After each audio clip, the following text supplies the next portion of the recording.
fire broke out backstage in a theater. A clown came out to warn the public. They thought it was a joke, and they applauded. He repeated it, and the acclaim was even greater. Now, this is a 200-year-old quote from Danish philosopher Søren Kierkegaard.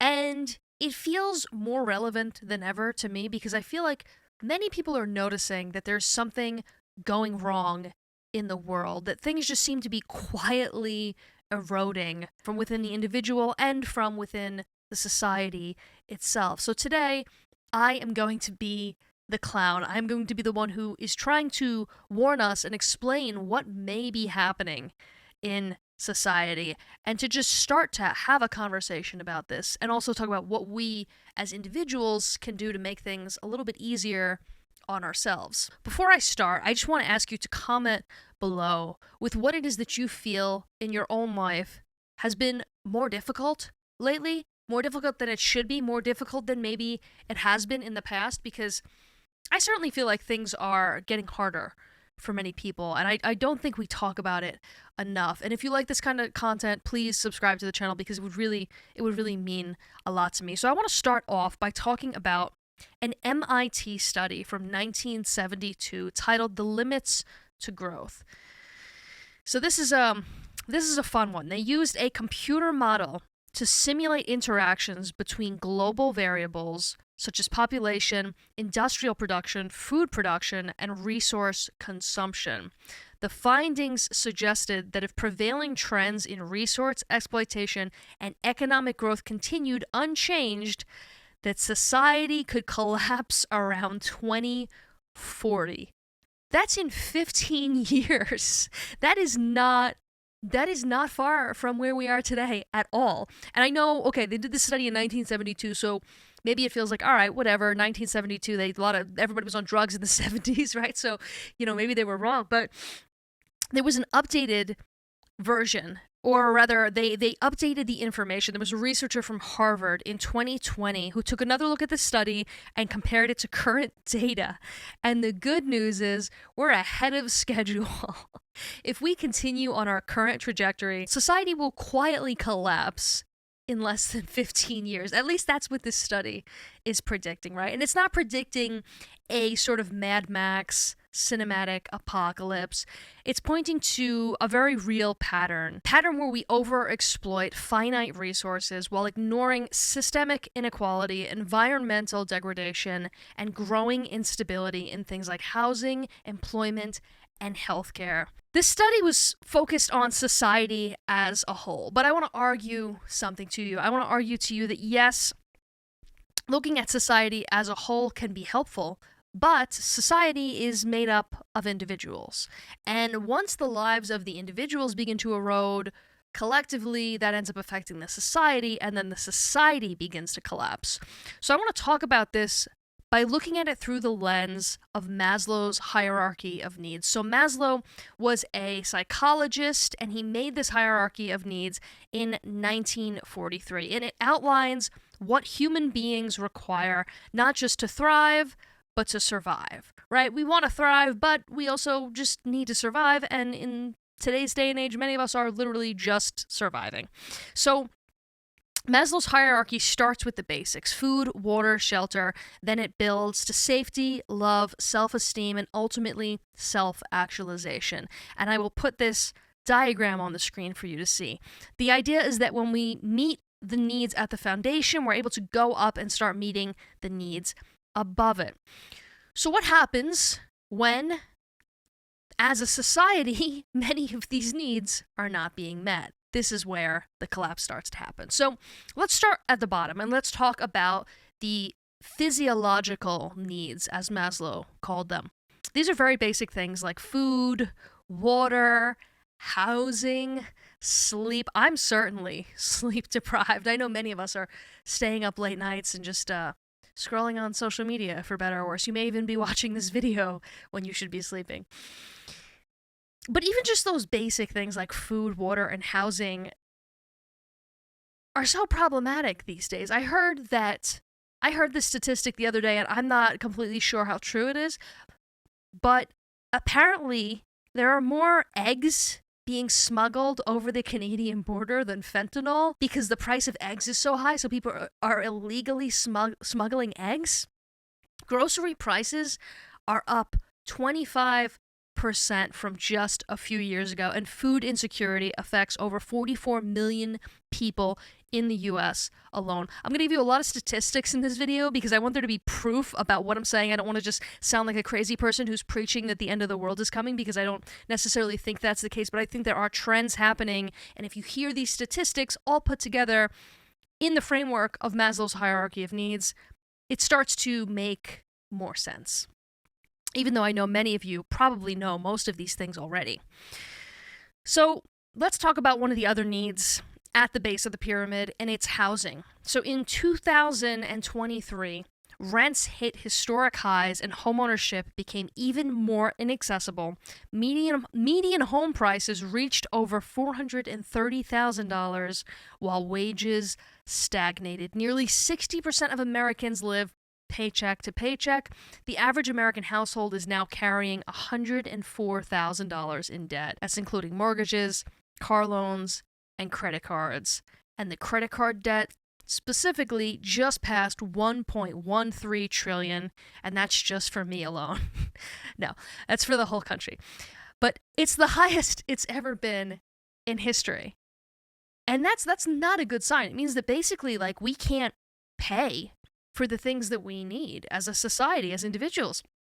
And when people can't afford a place to live or food to eat, it's not just an individual crisis, it's the erosion of our most basic societal foundation. So I just explained to you that this is what Maslow says is the absolute basis for human existence, that if you don't have these fundamental needs met, that you can't move up to these other levels in the pyramid, and many people today do not have these needs met. It's a big problem. Housing, food insecurity is through the roof. But let's keep going. Let's go on to the next level of the pyramid. The next level is what Maslow would call safety needs. So these are like personal security, employment, health. I don't know if any of you have tried to find new employment these days, but it is not easy at all. I've tried personally to apply to jobs on like LinkedIn and Indeed, and you very often just get ghosted. You can spend hours doing these applications and they just go nowhere. And it's very disparaging because you don't even know what you're applying for these days, because many companies will actually put up a job application just to see who the applicants are and to see if they could potentially get people who are better for them than who they actually have, or they're collecting your data and selling it. So basically, you're applying for a ghost job that doesn't exist. And in the past, you could walk into an establishment and say, "Are you hiring?" And they would just say no if they weren't actually looking for someone. Whereas in today's day and age, it looks like there's a job and there isn't. And this also skews the job statistics when they tell you how many new jobs were created. I think some of them are fake jobs that don't exist. And the other thing with work these days is that we're all being forced into the gig economy. And I do freelance work, I've done gig work, and it can be very freeing at times to have your own schedule, but it can be very difficult as well because you don't get paid a steady amount. You don't get a salary, you don't get health insurance, you don't get time off. There's so many things that a job would normally give you that you don't get from gig work. And it can be very difficult to move forward in your life with just very, very, very little stability. And I think that the ambiguity that many people have around work right now is also contributing to the mental health crisis. Because if you don't know what you want to do, you don't know if you can get the job that you even went to school for. It can be very confusing to know, how do you even move forward? And this is not even mentioning AI. AI and automation are going to replace millions of workers in the future. I think that's the projection, is that millions of jobs are literally just going to be taken off the market because of AI. So there's a study that says only 60% of Gen Z and millennials, that's me, report being anxious about long-term job security. That sounds about right. Sounds about right to me, for sure. At the same time, healthcare costs have ballooned Over 100 million Americans have medical debt, and while the US spends more per capita on healthcare than any other country, its outcomes like life expectancy and chronic illness rank far lower than peer nations. So we are spending far more on health insurance, and we're not getting better health outcomes from it. So what's the point of that, right? That's another thing. I think that's one of the main issues that I think is hurting us in today's society, is that there are kind of all these like contradictory things going on that I think just lead to mental illness.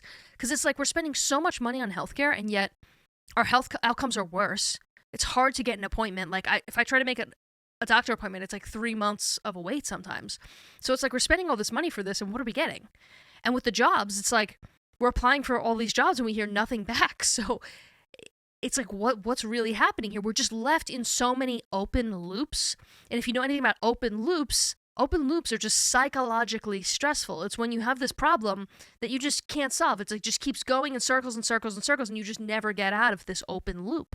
So those were the two basic and two most fundamental parts of Maslow's hierarchy of needs. And we already see that there are so many problems and so many issues in just fulfilling those basic needs for most people. So let's go to the next one. This one's fun as well. So the next one is about love and bonding. This section of the pyramid states that we need, as humans, to thrive, we need community, friendship, intimacy, family, and a sense of connection. And I know for sure there are so many people struggling with this. We are just more connected than ever, and yet nearly half of all US adults report feeling lonely. And it's really sad because technology was pitched to us as a way to connect, as a way to speak to our friends. And I remember the early days of MySpace and of Facebook, and it was mostly just your friends. You weren't really talking to many strangers on there. Maybe you followed a musician that you liked, but there really wasn't, you weren't bombarded with constant ads and all of these pages that are about politics and health issues and random people that you've never met before. Like, social media has just changed so much, and it's far less about connecting with people. Even if you want to use it for connecting with people, the apps kind of make it difficult to do so in some ways. I know in my feed personally, I see many things, and the majority of them are just, they're not from family, they're not from people that I know personally. It's like all sorts of things. Businesses, ads, there's so many ads. It's just absolutely ridiculous. And in terms of finding a family, in terms of connection, in terms of love, anyone who's used a dating app knows that it's extremely disparaging. It's also bad for your mental health because, again, more open loops where you write to people and they just don't write back. They just ghost you, or you make plans with someone and they don't show up, or you just swipe and you don't get matches. Like, I've heard horror stories from people where it's just extremely difficult to even get a single date from these apps. And I don't want to go too far into it because the last video that I made was actually about love and modern dating and all the issues with that. And you can watch that if you want. I'll put it on the screen. I'll put it in the description. I'll link it everywhere. It's easy to find if you want it. But basically, like, these apps that are designed to bring us together, they just lead to ghosting. It leads to breadcrumbing. It leads to just like this superficial slot machine swiping of people. And like, I don't think that's healthy for your brain either, to constantly be like looking at faces of strangers and their profiles and just judging them and swiping on them. Like, how is that healthy for our psychology? Like, you're not even getting to know a person, yet you're judging them. And I think we know from psychology that like the way we treat other people is the way that we begin to treat ourselves. So if we're judging other people so harshly and so quickly, we're probably starting to internalize and do that to ourselves as well. So marriage rates, let's talk about marriage rates, have dropped nearly 60% since the 1970s, and birth rates are the lowest in recorded history.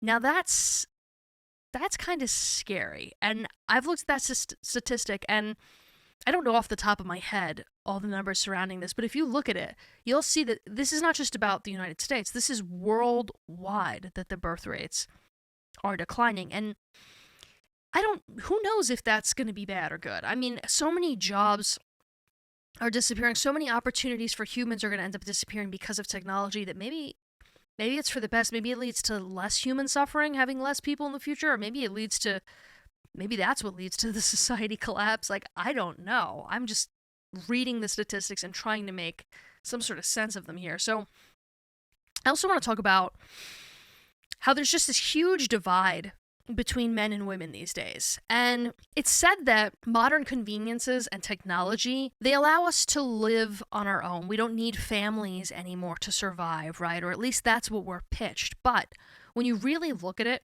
most people are barely hanging on financially. They're lonely. They have no purpose in life. And a family used to be able to support itself on a single outcome. And now families have multiple incomes and are struggling. And I think that the rise of individualism and the death of families is particularly harmful to the individual because it benefits things that are beyond ourselves, right? If you have a family, if you live with your family, you may not like them all the time. You may not get along with them all the time, but you're not completely lonely. There's still someone there. There's still some support system for you should you need it, assuming your family's not toxic, which I'm sorry if that's the case. That does happen to many people. But what particularly scares me about this is that if you choose to live on your own, that's completely okay. But what scares me about this is that the push towards individualism, the push towards living alone and not living with your family, benefits the housing industry and the banks. Because a house or an apartment that used to house multiple people, now those multiple people are all living on their own. And now that means 4 mortgages for the bank, 4 people buying 4 different sets of housing, furnishings, and all of those things. It just ends up to being more expensive for the individual. This is why everyone has credit card debt. This is why we are dealing with an overconsumption problem. We're dealing with so much materialism. If you think about all of these things lined up together, you start to just see all of these trends of how all of these issues interact. And in the past, it was much more likely that your parents or elderly people in your family would live with you. And it's far more likely now that elderly people live alone.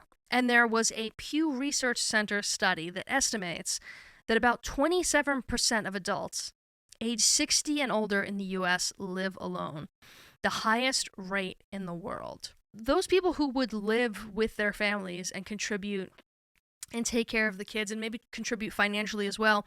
Now everyone's living separately, paying multiple sets of bills, buying multiple sets of things for the house. And it's just adding to the financial burden that we have and just putting money in the pockets of the people who own the corporations that we buy from, unfortunately.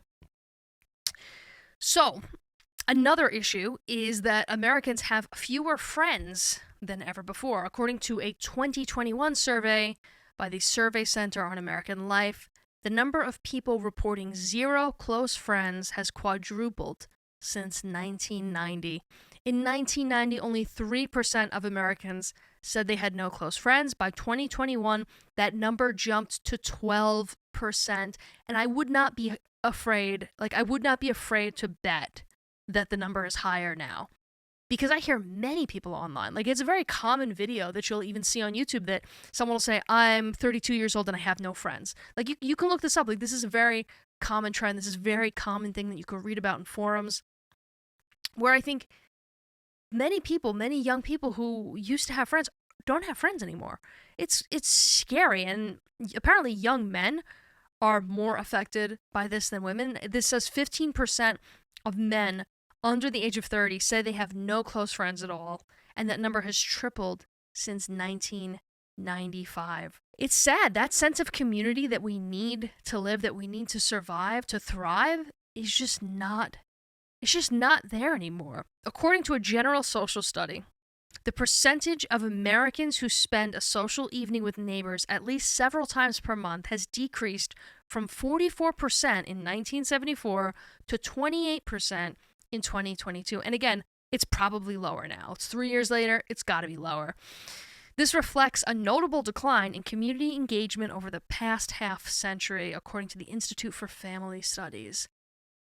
I don't have any engagements with my neighbors, so I suppose I'm guilty of this. I do know who some of my neighbors are, but I definitely am not having them over for dinner. And I don't remember ever doing that when I was a kid either, but apparently in 1974, 44% of people used to do things like that. So good for them, I guess. Okay, this study is crazy. This one is a 2021 survey from Top Rail Fence, which I think is a fencing company, so like take this with a grain of salt. But if this statistic is real, it's kind of crazy. They reported that 65% of Americans admit to avoiding their neighbors with common strategies including pretending not to see them, 34%, and staying indoors when neighbors are outside, 34%. That is crazy. 65% of Americans admit to avoiding their neighbors. That's kind of scary. Like that's kind of, it sounds kind of pathetic, to be honest. Even though I feel like I've done it. Even though I feel like I've definitely done that, where I've seen people are outside and I won't go out there. So I'm definitely guilty of these things. I think we look at friendship and connection these days and family as like a luxury, but it's not. Maslow put it on this pyramid for a reason, that it's something people need to achieve more things in their life, right? Because the next level of this pyramid, right, the second to last one, is about esteem. It's about self-respect. It's about status, recognition, strength, and freedom. And how are we supposed to have self-esteem if we don't have friends, we don't have family, we have more debt than ever, our employment and housing situation is unstable, and our access to medical care is becoming increasingly difficult? How are we supposed to have self-esteem? How are we supposed to have self-respect and status and strength and freedom? I mean, come on. So social media, once again, has created a generation addicted to validation, and we're constantly competing for likes and social status, and we neglect the real world.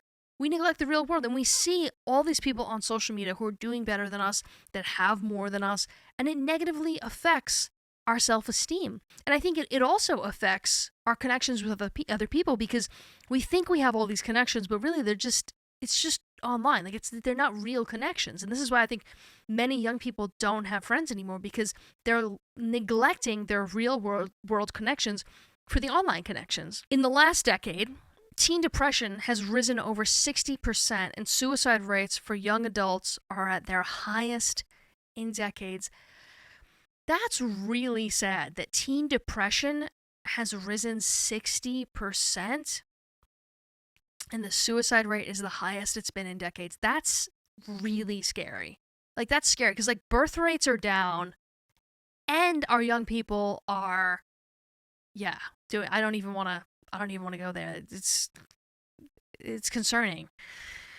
We compare ourselves constantly, yet we rarely feel like we're enough. And when people don't feel seen, valued, or respected, society breeds resentment and disconnection. One of the reasons why we're so divided these days is like we're all living in survival mode. We're all barely taking care of each other, and we're barely taking care of ourselves. Forget about taking care of each other. And that's what the problem is. It's like when you are living in survival mode, it is so difficult for you to put yourself aside and see that there are other people with needs. Like, it's very hard to come to terms with your differences in opinion, even with other people, if you're living in survival mode. And I think there's a lot of talk right now going on with whether or not the US should be helping people in other countries. And me personally, I think if we can, we should, right? Because I think that's just the humanitarian thing to do. That's just the thing that most people would do. Like, if someone comes and knocks on your door and is like, I'm hungry, can I have something to eat? Most people would give them something, right? But when it's across the world, for some reason, it feels different to us. So me personally, I think we should help people. But I completely understand why there's so many people these days saying that we shouldn't help people in other countries. Like, I understand it. It's coming from a place of personal need. It's coming from a place of like insecurity. It's coming from a place of not feeling safe. If we all had these needs met, if we had these needs that are on the pyramid, on Maslow's hierarchy of needs met, it would be so easy to go and help other people, unless you're a psychopath or a sociopath. But I feel like it would be so easy to just say, okay, yeah, obviously, like, I have everything I need. Sure, you need some food, you need some medical attention. Sure, take it. We can provide it. Have it. But that's not where we're at. We're in a place where everyone is just fighting to just stay afloat. So of course we're all torn and divided on issues like this. It makes complete sense to me. And I think that in the past, like, you can you'd see that people had different opinions than you, and somehow you'd find a way to come to terms with that. And I think it's because there wasn't as much of this survival mode going on. And you would still sort of see family members or friends or neighbors at a barbecue or at a community event or something, and you'd still have a sense of community with them. You would still be able to talk to them. And that led to less loneliness, right? But now, because we're so divided and we can't come to terms with each other's differences in opinions, it leads to more loneliness. It leads to more isolation. It leads to no sense of community because nobody can just get along, even around the most basic things. That, of course, you're not going to just hang out and be friends with these people if you can't even agree with them or agree to disagree with them on basic beliefs, basic political beliefs. And not having people also leads to other forms of insecurity too. So I want to just propose this, right? So say you have a strong network of friends and family, and say something happens, there's some emergency that happens in your life, and you're otherwise a very cautious and responsible person, and you have some sort of bad thing that happens in your life, and you need $500. You need $500 to take care of this emergency, and as soon as you get your paycheck, you can pay it back. Now, if you have a community of friends, of family, chances are you can just borrow that money from someone, right? It's not an insurmountable amount of money for most people, right? For some people, maybe, yes, I understand that. But it's not an insane amount of money. If you have a good network, you can probably get that money from someone or from a group of people, right? And then you can just pay them back the next week or whenever you get the money, and it's not a big deal. But when you don't have anyone in your life and you have that emergency, now you're even more stressed because you don't know where you're going to get that money from. And then you ultimately need to end up getting it from a credit card or a bank or some sort of financial institution that then puts interest and fees on top of that. So you're not just paying the initial $500, you're paying it plus interest and plus fees or whatever else is going on.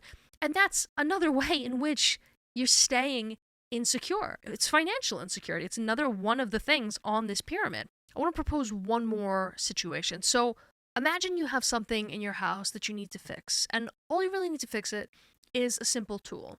And if you have good connections with your neighbors, if you know people close by, then you could potentially just borrow this tool from someone and give it back the same day. It's not a big deal, right?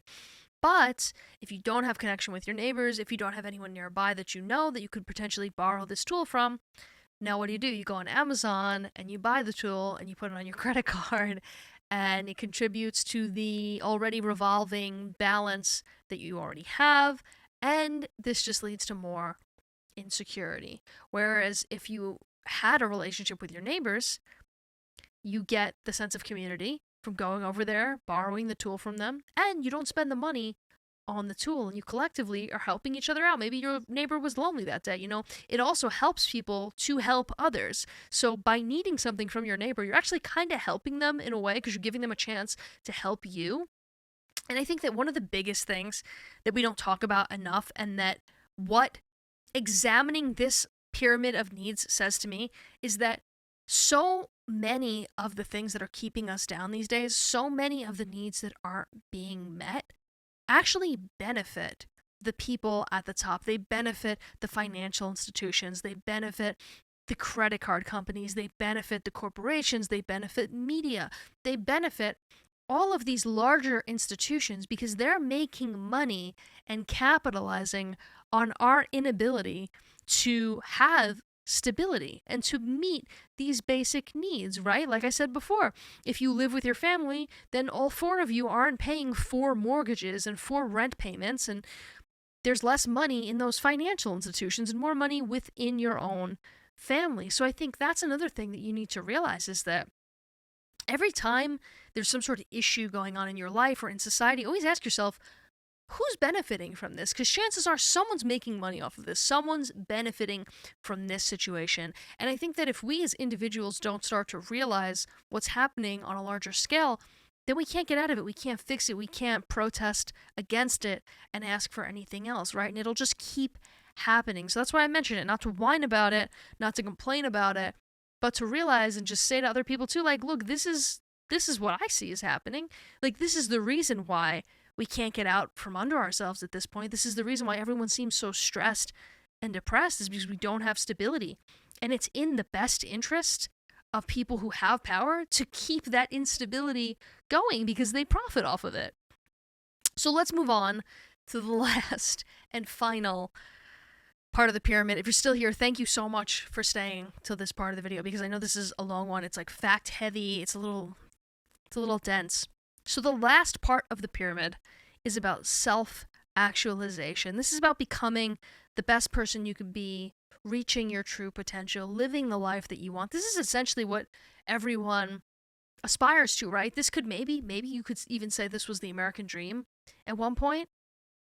Although I think self-actualization is a little bit deeper than that. You know, it's about kind of like facing your trauma, doing some self-reflection, realizing what parts of yourself that maybe you don't like that you could fix, right? But the thing is that that's a luxury. That has become a luxury for so many people. And I think all throughout time it probably was a luxury. Like, I don't know how many self-actualized people there were in the Middle Ages. Like, I don't know how many self-actualized people there were even in the 50s, the 60s, 70s. You know, I don't know, but I know that right now it seems like there's less and less. And it seems like there's so many people that are just content to argue with other people online rather than like self-actualize and spend that time reflecting and becoming a better person and like being nicer to people and doing nice things. But instead we're just putting out constant negativity in the world. And all of that shows me is that people are not trying to self-actualize. They're not trying to become better. They're not trying to take a deep and difficult look at themselves to say, like, what am I doing that I could be doing better? Like, what are my weaknesses? What am I doing that could be contributing to pain and harm in society, right? And I think, like, posting negative comments all the time online is probably one of those things that many people just don't even think about. So, self-actualization, I think, it's a real gift. It's basically like what I want my entire channel to be about, is just becoming your best self, right? And I think that, again, like, it's such a luxury.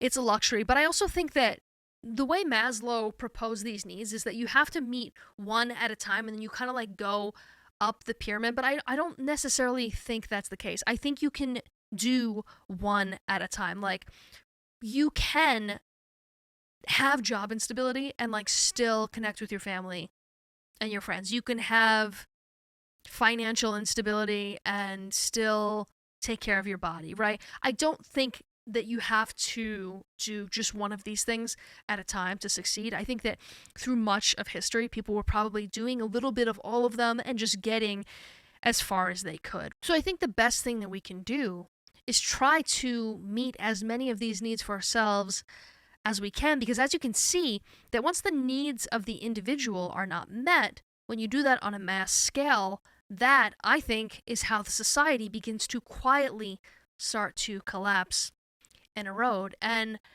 I don't know about you, but like in 15 years, I would like there to still be a society to live in, because I'm planning on living for at least 15 years more, hopefully. So we'll see. Time will tell, right? But I think like what we can focus on, even though this video has a lot of negatives in it, I think we should focus on the positives. And the positives are basically that, like, you can still take care of yourself in this situation. Like, you're not completely doomed, right? And the things that you do for yourself, you're also kind of doing for others. Like, if you reconnect with people in your life, you're helping them as well, right? Because maybe they're lonely, maybe they need your help. And if you can get your financial status together, then you're not putting as much stress on the economic system. And if we can all collectively try to do that, then it sort of is going to help, not sort of, but it will help the society in the long term, assuming that, you know, large corporations and governments don't just, you know, keep printing money and rising up inflation, doing like there's definitely ways in which that gets completely out of control and away from the individuals. But I don't think that it helps to focus on that. I think focusing on yourself is really the only thing you can do. And you could focus on your health. You can make sure you get enough rest, right? You can make sure you sleep enough every night. Like, even if you don't have a stable work position, if you don't have a stable, you know, situation in your housing. Like, you can probably still make sure you get enough sleep every night and take care of your health, because if you take care of yourself, then in your interactions with other people, you'll be kinder, you'll be able to help them, you'll be able to just be a more pleasant person. And I think that society comes down to the individual. That's why I wanted to talk about this through the lens of Maslow's hierarchy of needs, because it focuses on the individual. And yes, I'm ultimately talking about the ways in which society is collapsing, but society is collapsing from within. It's collapsing from within the lives of each individual person. And so I just want to say, if you feel like you're just having a tough time lately, like, maybe just relax and just understand that so many people are having a difficult time right now, and so many of the things that may be contributing to why you're having a difficult time are just beyond your control. And sometimes I will sort of get into a tunnel vision situation of just going to work every day and working on my YouTube channel and doing the things that I need to do in my life and not talking to friends and family and other people. And then I start to think, like, oh, these problems that I have, these difficulties that I'm facing, like, these are just me. These are just on me. Like, it's probably something that I'm doing wrong. And then when I talk to other people, I realize, like, oh, wait a second. We're all kind of broke right now. Like, none of us are doing that well. None of us are that secure in our jobs. None of us are, like, doing really well in our relationships. And I have a dog. This is my dog. So anyway, if you like this video, please subscribe to the channel, and it will help us make the world a better place by just watching and contributing to the content out there in the world that's conscious. And dogs will definitely help the world become a better place. So anyway, thank you for watching. This is not the ending that I had planned for this video, but it's far cuter. So thank you guys, and I hope to see you in the next video.